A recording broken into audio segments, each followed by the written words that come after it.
Okay, everything from now on to preview Arsenal embargo till 1 o'clock tomorrow. Matt Law. Hi, Jose. If I can just take you back to Harry Kane, he's 28 this year.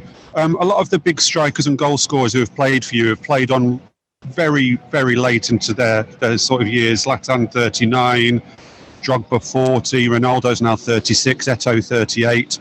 I just wondered, I know it's difficult to predict, but do you see a player in Harry Kane who could play on for sort of 10 more years at the top level if he wants to and if he's okay with injuries? You have to ask him.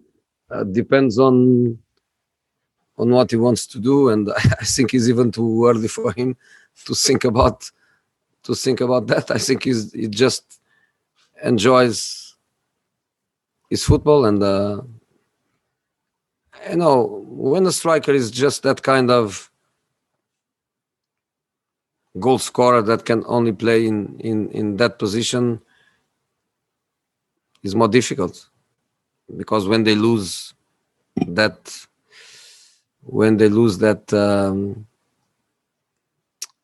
intensity of the younger people, is more difficult for them, because then they have nothing.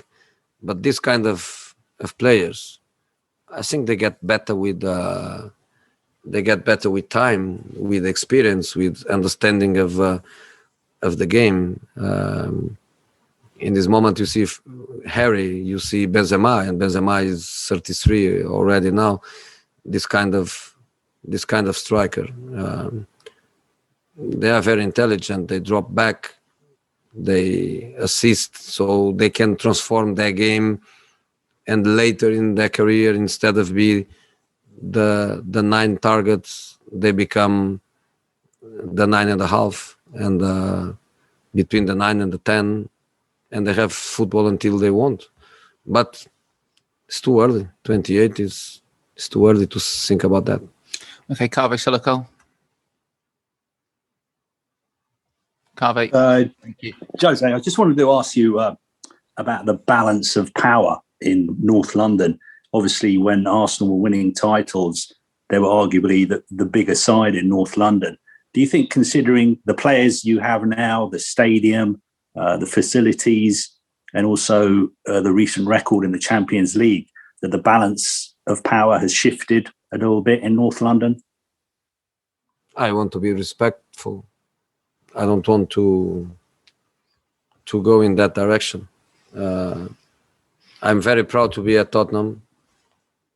I have the feeling every day that I work in a big club.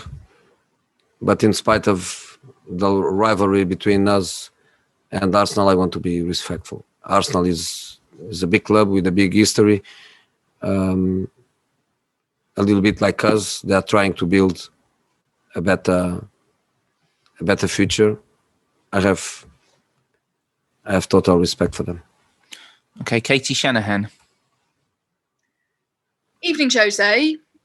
There are 7 points between you and Arsenal, with both teams winning again tonight. How are you approaching this North London derby, and what have you made of Arsenal so far this season?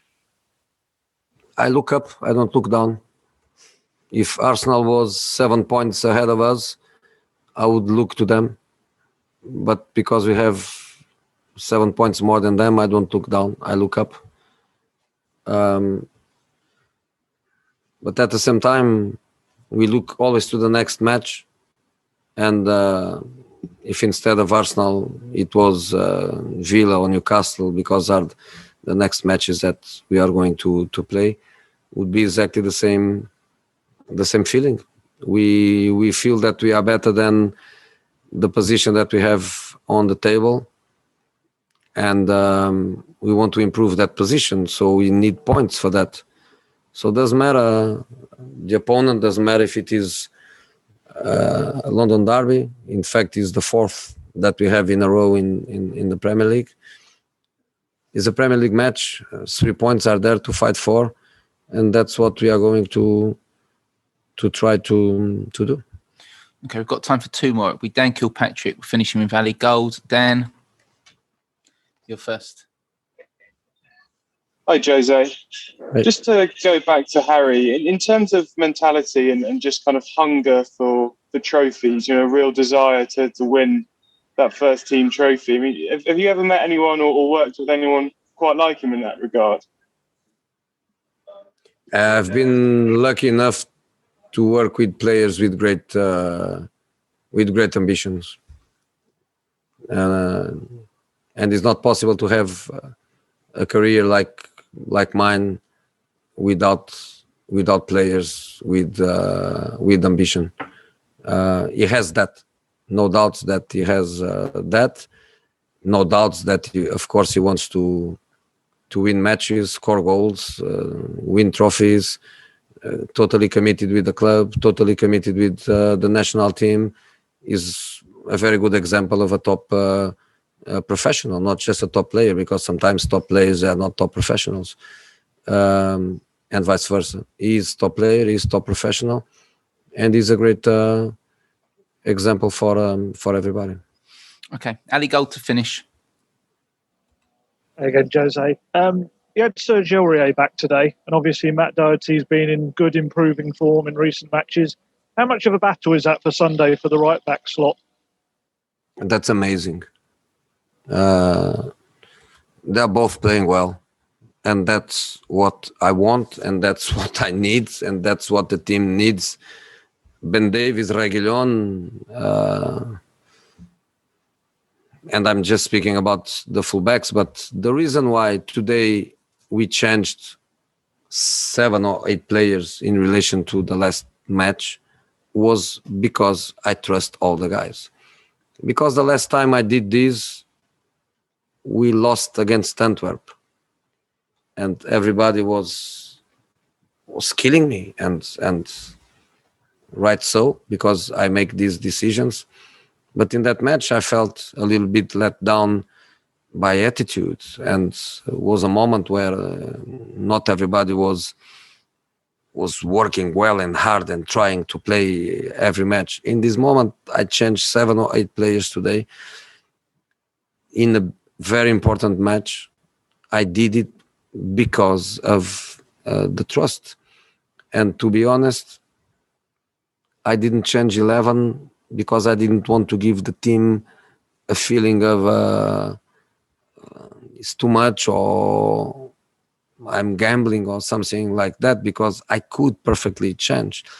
I felt bad for my decision of not playing Joe Hart, one of the best goalkeepers in this country, no doubts, one of the best goalkeeper, the English goalkeepers. I didn't want to play him, not because a question of trust, was more for a question of feeling to the dressing room. I cannot change 11 players. The game is difficult, but I have everybody. So the question was about Serge and Matt, and I went in other directions in my answer.